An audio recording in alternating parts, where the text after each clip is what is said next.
Hello, everyone, and welcome. So glad you could join me. Today, we're diving right into the opening of the Quran's 21st chapter, Surah Al-Anbiya. And let me tell you, it kicks off with an intensity that you can't ignore. Right from the get-go, this chapter doesn't ease you in. It hits you with this urgent, unavoidable alarm about what's coming. Seriously, there is no snooze button on this thing. It is a direct, cosmic call to pay attention. So let's see how this call's made. All right, so these first three verses, they really set the entire tone for everything that follows. We're going to look at how this wake-up call is actually delivered, but maybe even more importantly, how people react to it. So the very first verse throws down this central problem. It says that the final reckoning, the ultimate audit of our lives, it's not some far-off theoretical thing. No, it's approaching. It's getting closer every single day. And yet, what are people doing? We're completely distracted, just turning away from it. And this word, heedlessness, is so key. It's not about being ignorant or just not knowing any better. The text describes it as a choice, a state of being deliberately preoccupied. It's like treating the most important truths of your existence like background noise while you're just busy scrolling through life. And verses 2 and 3 show us exactly what this looks like. A brand new reminder comes down from God, and yeah, people hear it. But how do they listen? Casually. Kind of like they're in entertainment mode, with their hearts totally checked out, not really engaged at all. So you know what happens when you hear a message but your heart's not really in it, right? You don't actually deal with the substance of the message. Instead, you start attacking the person who brought it. And that's exactly what happens here, through this chaotic storm of excuses. What's so fascinating about this is how it shows that when someone is dead set on rejecting the truth, consistency just goes right out the window. I mean, think about it. Are they confused dreams, or is it a carefully invented lie? Is he a poet or someone who can perform miracles? The accusations don't even make sense together. They're just throwing whatever they can think of at the wall, hoping something sticks. And here's the kicker. This stuff isn't even happening out in the open. The verses make a point of saying these are whispered campaigns. Behind closed doors, in their private conversations, that's where they're cooking up these strategies to try and discredit the whole thing.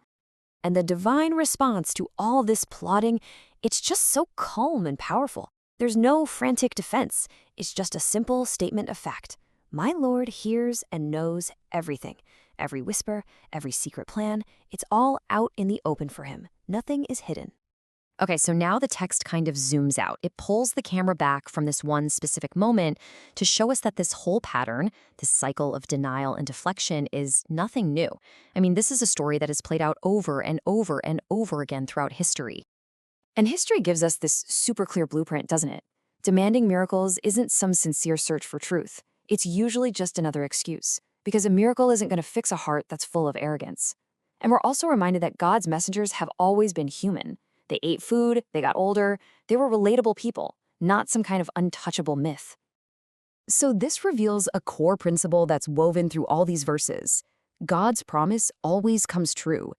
In the end, the truth and the people who follow it are saved. And arrogance, well, that always leads to a collapse.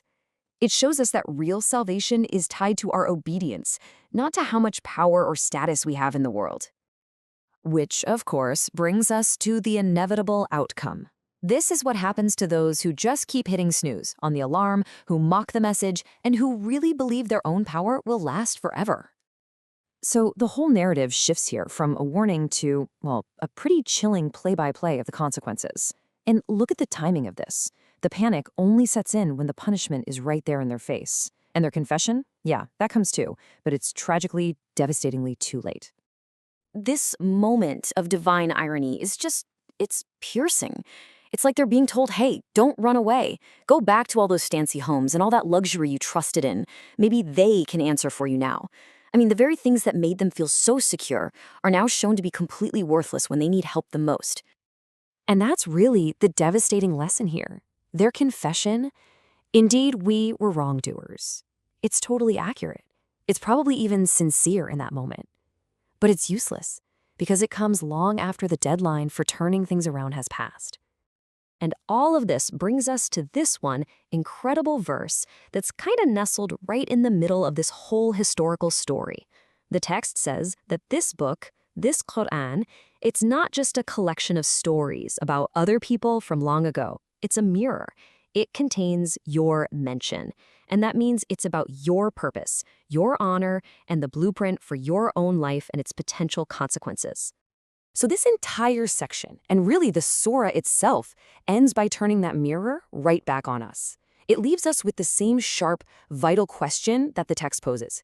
If this story is about you, and if this warning is for you, then will you not reason? Will you not think?